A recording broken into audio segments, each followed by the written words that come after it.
Okay, class. So here's the continuation of our first video.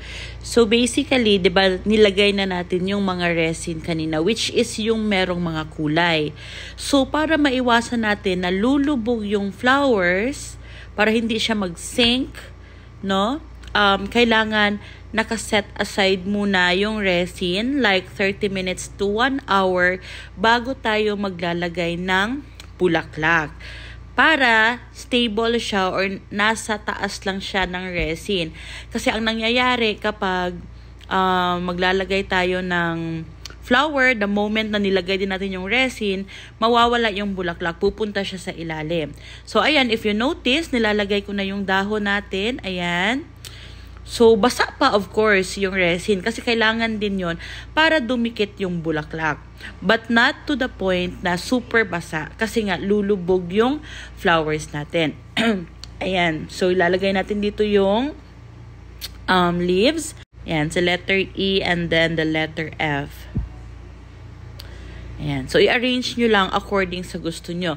Now, we have here this kind of flower. No? Since malaki siya, of course, hindi siya magkasya doon sa molder. So, what we're going to do is to cut it into half. And then, that's the time na ilalagay natin siya doon sa molder or doon sa letter. Yan. So, if i-fit ninyo, kung feeling nyo magkasya, then add leaf kung gusto pa ninyo.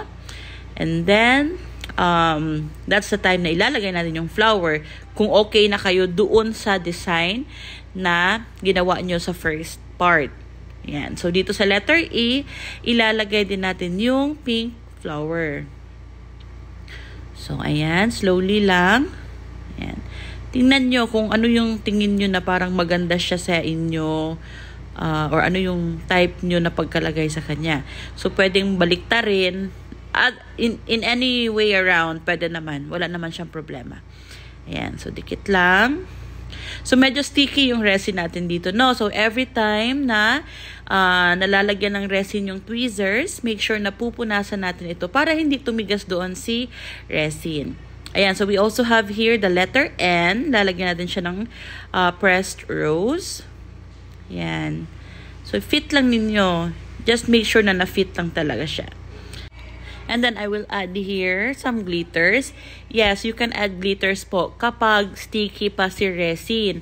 Kasi once fully cured na yun siya, and the moment na ilalagay natin sa second layer, talagang magfo-float po yun. So, dapat basa pa yung resin natin, saka natin ilagay yung mga glitters na possible na magfo-float kapag dried na yung resin.